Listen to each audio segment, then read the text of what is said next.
Joshua, I see you. Joshua passed his Border Patrol structured interview. Joshua came a long way. He didn't pass the first time on his own. Came to me for help, and we got him through it for sure. Number 2, Claire. Claire passed her Border Patrol interview as well. So good job for you as well, Claire. Nice job. Gotta give it up for Geneva. Yes, Geneva also passed her Border Patrol structured interview, and she is also going on as well.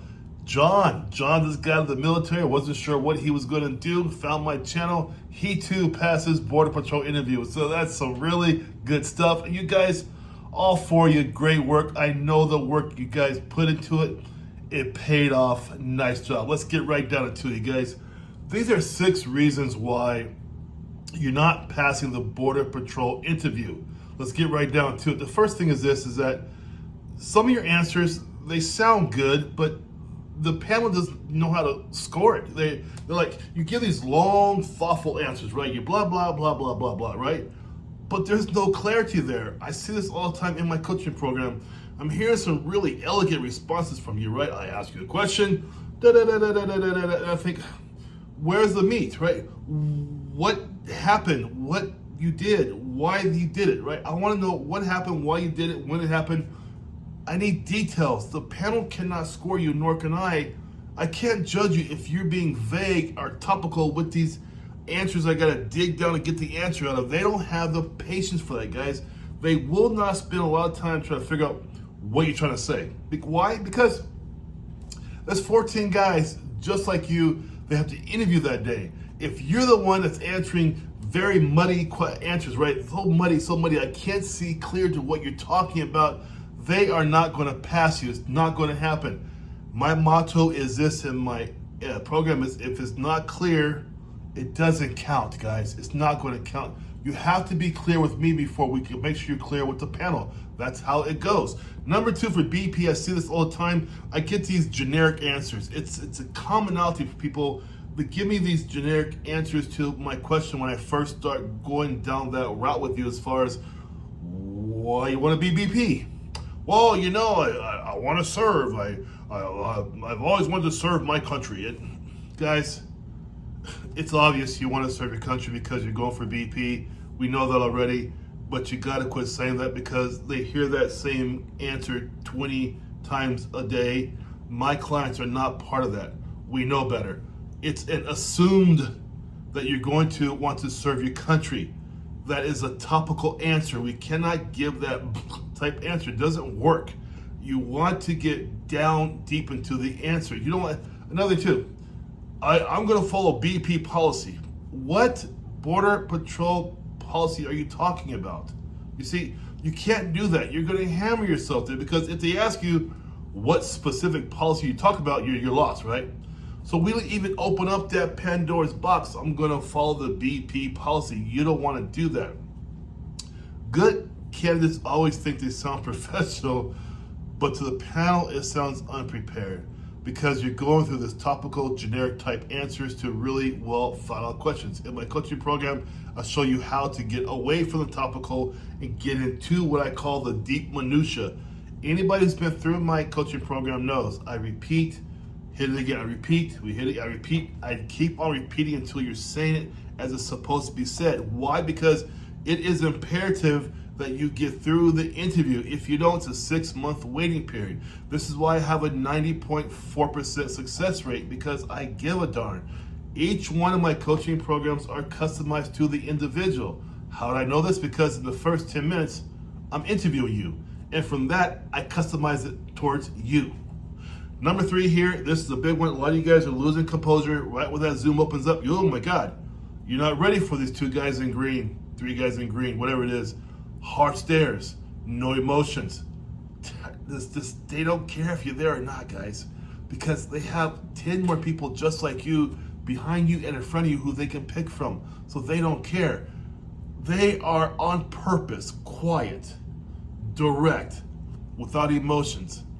Good candidates, right? You're good. You did well in the civilian world, you know. The Zoom opens up and this is what you see. That can shake the roots on anybody who's not ready. People in the civilian world going for the BP interview, This is why they fail the first time, because they get shook right from the beginning. Because no one's asking you about how's your trip in there, or how do you feel today for the interview? Hey, what's the weather like in where you are in the country? No one cares. And what happens once they get this composure lost, they start to ramble because they already lost their composure, lost their backbone. Now in comes the rambling because I don't know what the heck I'm doing here. These guys are not asking me typical civilian type questions. No, they're asking you paramilitary, border patrol type questions that you should already be prepared for. You guys, the interview is one of the few parts of the whole process where you are in control of. Yeah, you control it, because if you train for it, you can pass it. If you don't train for it, you're not going to pass. Therefore, you're in control of that interview. Now, if you guys want help for this, get into the links down below in the description. Get into my coaching program. I've been doing this for 7.5 years, 90.4% success rate. There's a reason why my success rate is high, because I give a darn, we put the time in. BP has a 61.3% fail rate.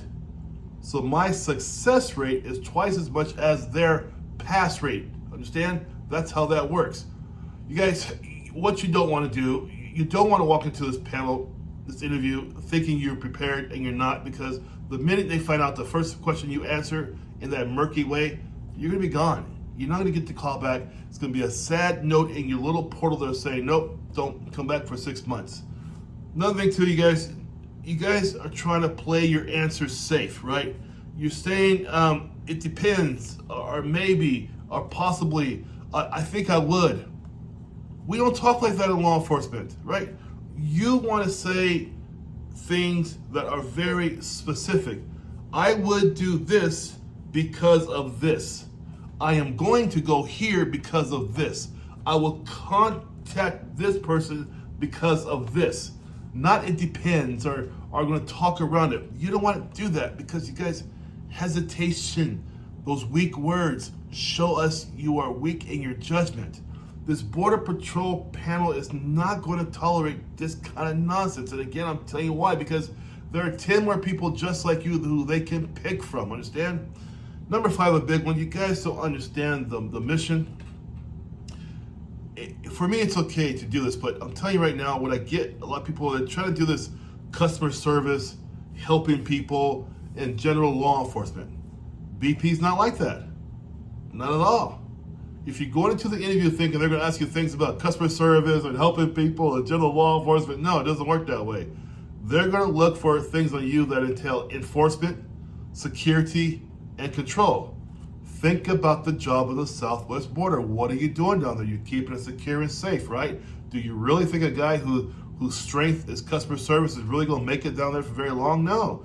You have to be mission focused towards the job. If you want to do customer service, then do not do BP. It's not about that. Enforcement, security, control. If you don't sound aligned to those 3, you're not going to sound like you have a clue what you're talking about. You're going to sound like another civilian up there for a Border Patrol job, and you're not going to get it. That's just how it works. I've been doing this for 7 years. I know what I'm talking about, okay? The biggest one of this, guys, here's the hugest one. You're not practicing the right way. What do you mean? Like, my wife, my husband, my girlfriend, my boyfriend, they helped me so many times. We did so much back and forth. They told me it sounded good, this sounded bad. How does your wife or your husband, your boyfriend, girlfriend know what sounds good for you? The Border Patrol interview is a completely different animal. You can't take somebody immersed in the civilian world, even a professional civilian HR person, have them rate you from 1 through 10 and expect it to be accurate. How do they know? They don't know. You're asking the wrong people the right questions. Hey, how did I deal with my BP practice with you? Oh, you did great. How do they know that? Doesn't make any sense at all, right? They have as much knowledge to give you the answers as I do about telling a woman what it's like to give birth. Got no idea, right? Same thing here, right? They think that they're going to be good because they practice, but you didn't practice under pressure. The person you talk to doesn't understand how it works. The person you talk to wasn't honest and tell you how you really did bad, right? People who love you tend not to tell you the truth. I am going to tell you the truth because you have to pass. My feedback is with care, but it's honest feedback to help you get better every time. I fix your mistakes before you go in front of this panel here and get torn to shreds because you don't know what you're talking about. I don't allow that. You're going to learn how to answer these questions with confidence, being firm in your posture in the interview panel through the Zoom. You're going to understand how to answer 5 points to every single question I ask you. I ask you anywhere from 14 to 18 questions. They might ask you 5 if you're lucky. I triple, sometimes quintuple, quadruple the amount of questions I ask you because I want you ready for everything that's going to come your way. This is why I have the 90.4% success rate. 7.5 years of doing this. If you want to pass your BP interview, you want to work with me, go into the description down below, go into my calendar, and I'll see you on the other side. Do not walk in there thinking it's going to be some kind of smiling BP fun interview. It's not going to be that way. You're going to find yourself waiting for 6 months because you did not understand what you're walking into. Don't be one of those guys. All right? Wish you the best, guys. Take care. Bye-bye.